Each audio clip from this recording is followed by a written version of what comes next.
So this is the new Sony FX6, Sony's newest cine line of camera, the baby brother to the Sony FX9, and I've been super lucky to be able to take this thing out to Madeira for a week to shoot a short film with it. And while I've only got it for one more day, I thought it'd be absolutely criminal if I didn't sit down and give you guys a bit of a rundown on what I do, what I don't like about this camera, have a little look at the specs, and try and make an informed decision on whether this camera is the right camera for us.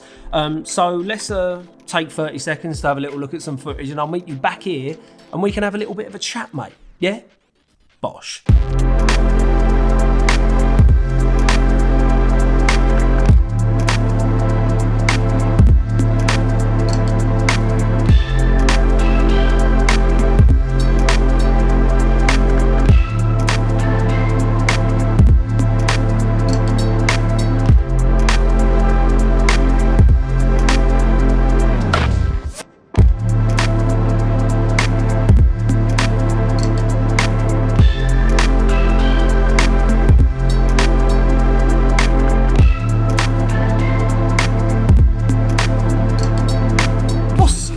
You lot, I hope you're all sweet. So the Sony FX6, I was lucky enough to take this thing out to Madeira for a week to shoot a short film. Sony actually commissioned me to make my own short film so that they could use it for their own promotional stuff for the camera. So that in itself is pretty damn cool. So Sony, thank you. However, this video is not sponsored by Sony or anyone else.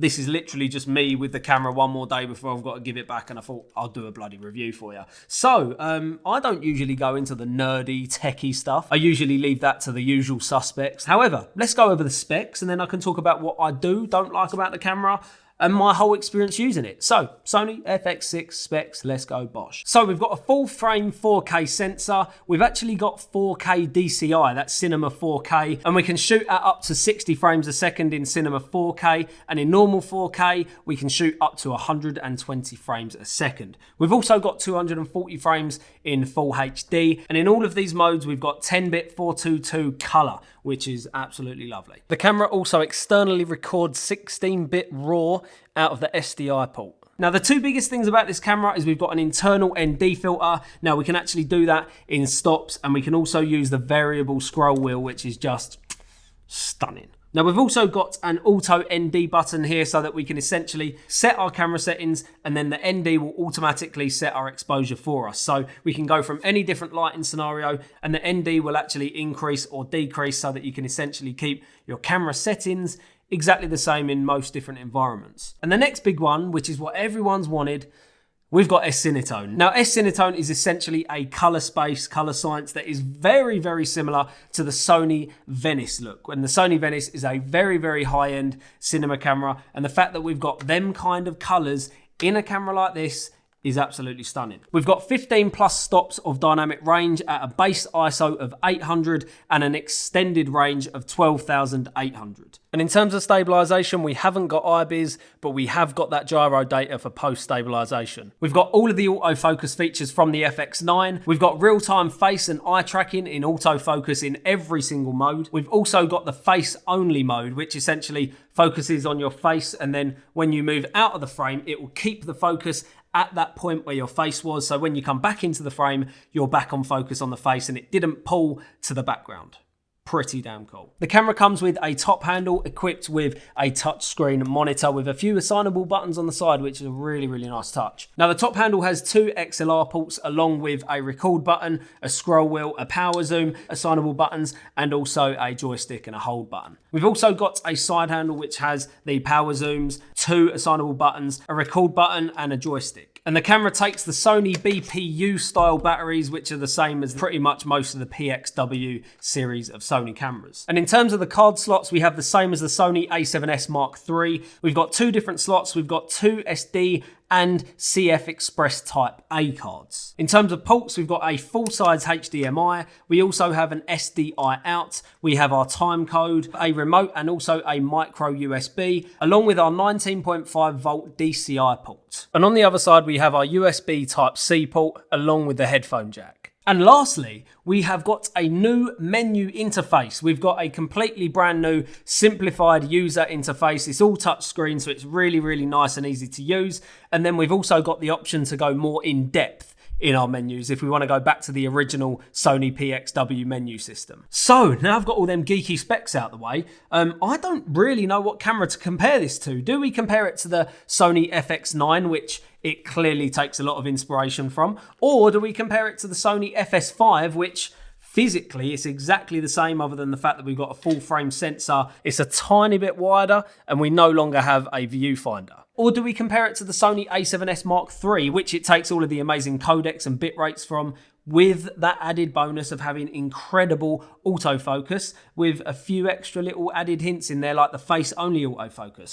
So I feel like Sony have literally come together in all departments and said, right, we're going to have all of the amazing cinema line stuff and all of the amazing mirrorless line stuff. And they've just come together and gone, yeah, let's do this.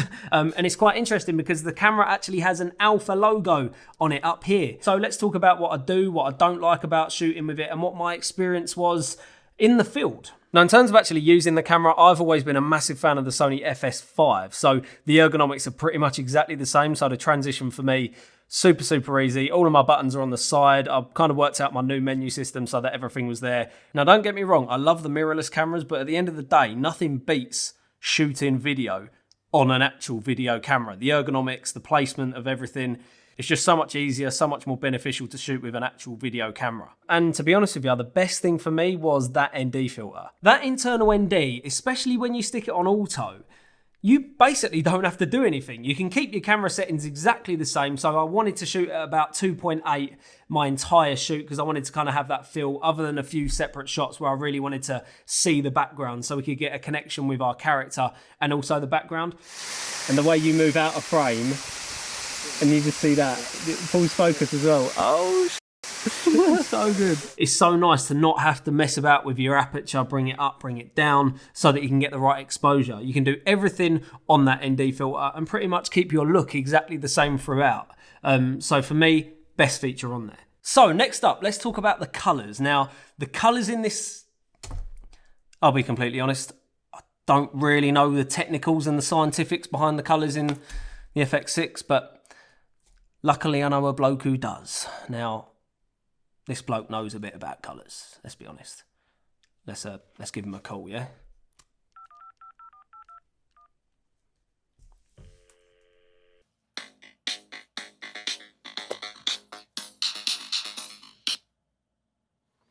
Hello. Bonjour, Gerald. Hey, James. How's it going? I'm actually a little bit busy at the moment, if you don't mind.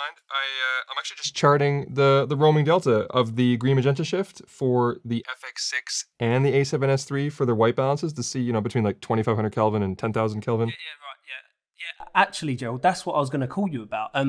If you don't mind, would you mind just really quickly giving me like a 60-second, condensed version of what you think and the test that you've done on the colours on the FX6? Yeah, sure. Okay. Yeah, I can give you like a quick little rundown. Okay, so I did a few things. I started out shooting some charts as usual, and I noticed that when I was trying to set the white balance between the two cameras, I was having difficulty. So when I looked at it in post, the FX6 seemed to be coming in, I don't know, maybe like half a point more magenta than even neutral, which at first I thought meant that the FX6 was just magenta in general. So then I looked at the vector scope, and it was shifted, but the gray wasn't neutral. Once I neutralized the gray in post for both of them, the A7S III and the FX6, then the FX6 was still more magenta, but not the grays anymore. The skin tones, you're getting more like a pinky glow. On the A7S III, it's still kind of like greenish. This, by the way, was in Gerald, old Jules, mate. Old Jules. I appreciate everything you're saying. I assume you're going to make like a whole film on this topic on your channel, is that right? Yeah, I mean, I'm gonna post a video, yeah. Right, okay, well, maybe I'll just send my audience over there because I want to try and keep my video like under 2 hours long, if that's all right. Okay, yeah, sure. Lovely. Oh, okay, mate. One last thing that I should mention. Yeah, I'll catch you later. Oh, cheers, mate. Oh, just Bye. one last thing I wanted to say about the... Hello? James? Gerald undone, everyone. Yeah, he's crazy. Anyway, the colours. S-Log3 is so easy to play with. Obviously, we've got that internal 10-bit, which allows us to play around with our colours, really grade our image the way that we want to grade it. It's nice and easy to use. Obviously, so much better than the 8-bit that we've got in like the A7S2, A7 III, for example. Them images just break up. However, this, amazing. That amount of dynamic range that we also get in the sky and in high key, low key lighting conditions. Obviously, we've got that S-Cinetone, which straight out of the box is an amazing color science. It's got a really nice filmic, cinematic feel to it, straight out of the can. And I think the S-Cinetone is going to be a really big factor on why a lot of people are going to go for the Sony FX6. And it's very close to the look of the Sony Venice, which is an extremely high budget camera. Very expensive. Now, when I was out shooting this short film, this is probably the first time I've ever solely used autofocus for a shoot. Usually I'm shooting manual focus because I like the way that it looks and I feel pretty confident shooting manual focus, but obviously I wanted to test out the autofocus, the real-time eye tracking. I genuinely think I'm going to be using autofocus from now on because it's actually reliable enough now to the point where it's more reliable than me pulling focus myself. But overall, the autofocus was the best autofocus I've found. It's got so many different features, exactly the same as the Sony FX9. So we've got that face only mode so that when the face isn't in the frame, it keeps the focus at the point where the face was last in. Then when the face comes back in, great, we jump back on the frame. We don't get that weird jump into the background and then back onto the face scenario. We get that really nice, natural looking focus. So as you can see on the side of the camera, there are some big arse vents. Now, I didn't get any overheating issues and I haven't tested filming at 120 for like an hour or so, but I'm pretty damn sure there's going to be absolutely zero overheating issues with this, especially when they've got a whole bloody radiator freaking sink on the side there. So now the fact that the camera isn't fully weather sealed might be an issue for you, might not be. However, I took this thing in the fog forest in Fanal in Madeira and it was pissing down with rain, mate. The camera got very wet. Sorry about that, Sony. It did get a little bit wet, but you know, I thought I'd give it a bit of a rugged test and that, and it turned out fine and it performed all the way through. Definitely got a bit wetter than I hoped it would, but it's still working, so happy days. Now, for me personally, I've always been a huge fan of the Sony FS5 Ergonomics. I just love the small and compact version of how easy it is to use and the very easy, completely rotational in pretty much every single direction. If you want to use the first AC, you've got the monitor for them there. You can have your own monitor on top, whatever. I just love the ergonomics of the Sony FS5, so I'm really glad that they kept it exactly the same. But for me, when I'm shooting more cinematic style stuff, if I'm shooting a short film, for example, I much prefer to have like hard handles so I can go and hand off really easily with a top handle, a side handle, because this top handle is great. However, sometimes like getting into this and feeling, you know, comfortable takes a bit of a while, kind of jumping between different modes. Now, if you're going to be spending a long time hand holding a camera, for example, on a documentary, this is perfect. But for me, I really like having them hard handles. Now, yes, there is a downside to that. You don't have all of the XLR ports on the side of the camera, and you also don't have all of the different buttons and functions on these two handles. Which brings me to a bit of a complaint about the camera. We don't have any XLR ports on the body. So to get an audio input, you have to have that top handle on. And this could be a bit of an issue when you're on a gimbal.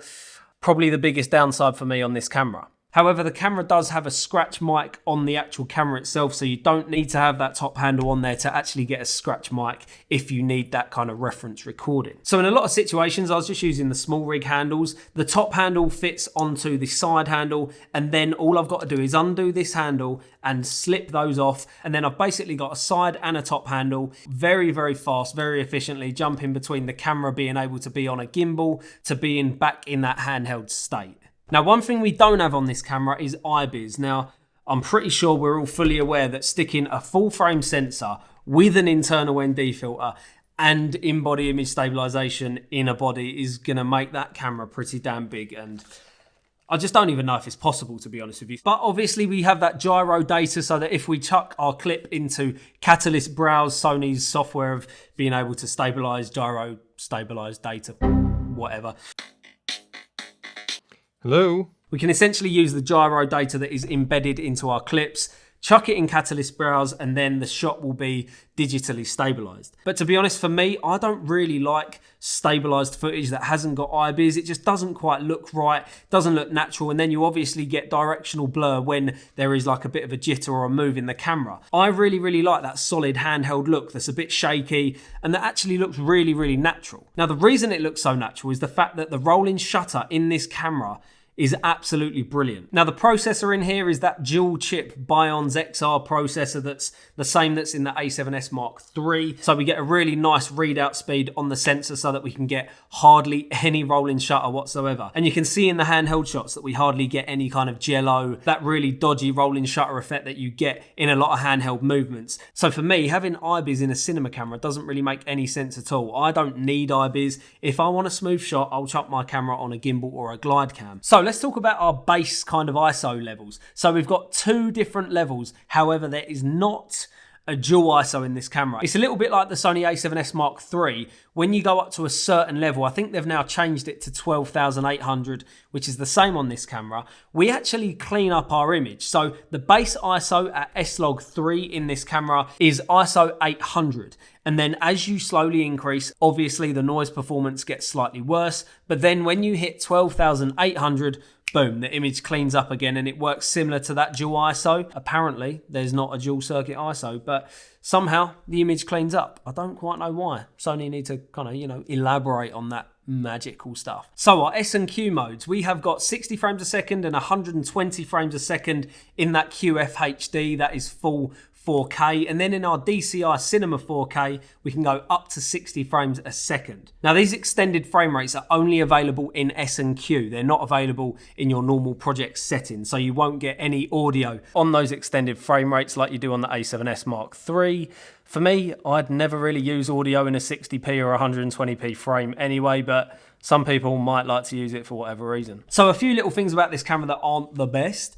We do get that 1.1 times crop when we go into 120p in full frame 4K. And we also get a 5% crop in the DCI Cine 4K mode, which I think is a little bit strange. I'm not quite sure why they've done that, but there is a tiny little 5% crop. So you are actually going to get more pixels, but you do get a narrower field of view ever so slightly. So it kind of depends what's more important to you, them extra pixels on the edges or actually a wider field of view with slightly less pixels on the edges. Now, in terms of codecs, we only have 2 codecs in this camera, and that's that XAVC-I, so that's that all intra mode, as well as the XAVC-L, which is Sony's long GOP codec. The maximum bitrate that you're going to be shooting on this camera is going to be 600 megabits a second. Now, that's in 120p full frame at 4K 10-bit 422. So that does mean that you are going to need one of the CF Express Type A cards to be shooting that amount of data at one time. So obviously these are a little bit expensive. Another cool little feature that's pretty interesting is this little flag button